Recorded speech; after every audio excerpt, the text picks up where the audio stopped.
संघर्ष की रोशनी। यह कहानी एक छोटे से गांव संगमपुर की है, जहां रामशरण नाम का एक मेहनती मजदूर अपनी पत्नी गीता और बेटे मोहन के साथ रहता था। रामशरण गांव में मजदूरी करके अपने परिवार का पेट पालता था। वह बहुत मेहनती था, लेकिन फिर भी उसकी आमदनी इतनी नहीं थी कि वह अपने बेटे को अच्छे स्कूल में पढ़ा सके। एक दिन गांव में भारी बारिश हुई, जिससे नदी का जलस्तर बढ़ गया और गांव के कई घरों को नुकसान पहुंचा। रामशरण का भी घर बह गया और उसके पास रहने के लिए कोई ठिकाना नहीं बचा। उसने सोचा, अब मैं अपने परिवार को कहां लेकर जाऊं? क्या करूं? यह सोचते सोचते वह बहुत निराश हो गया। रामशरण चौंकते हुए गीता से कहता है, गीता, हमारा घर, यह सब क्या हो गया? अब हम कहां रहेंगे? गीता ने उसे ढाढ़स बंधाया। रामशरण, चिंता मत करो, हमें बस अपने हौसले को बनाए रखना होगा।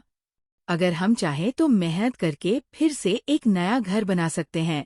रामशरण, हमें हिम्मत नहीं हारनी चाहिए, कोई न कोई रास्ता जरूर निकलेगा। गीता की बातों से रामशरण को थोड़ी हिम्मत मिली।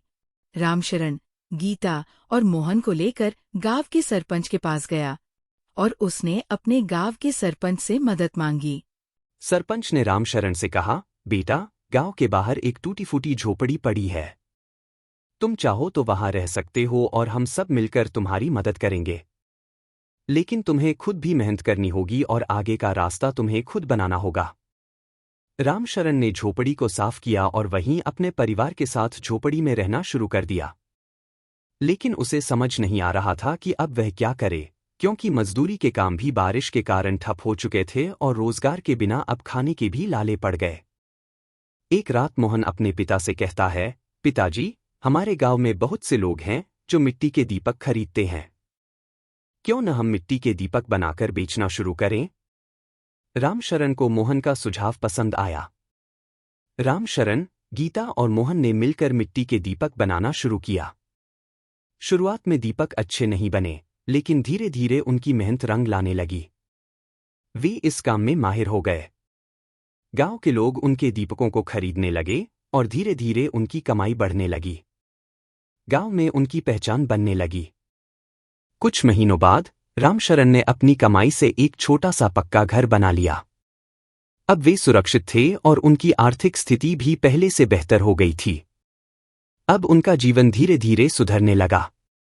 मोहन ने खुशी से कहा, पिताजी, देखिए, आपने हार नहीं मानी और अब हम सबके पास रहने के लिए एक घर है।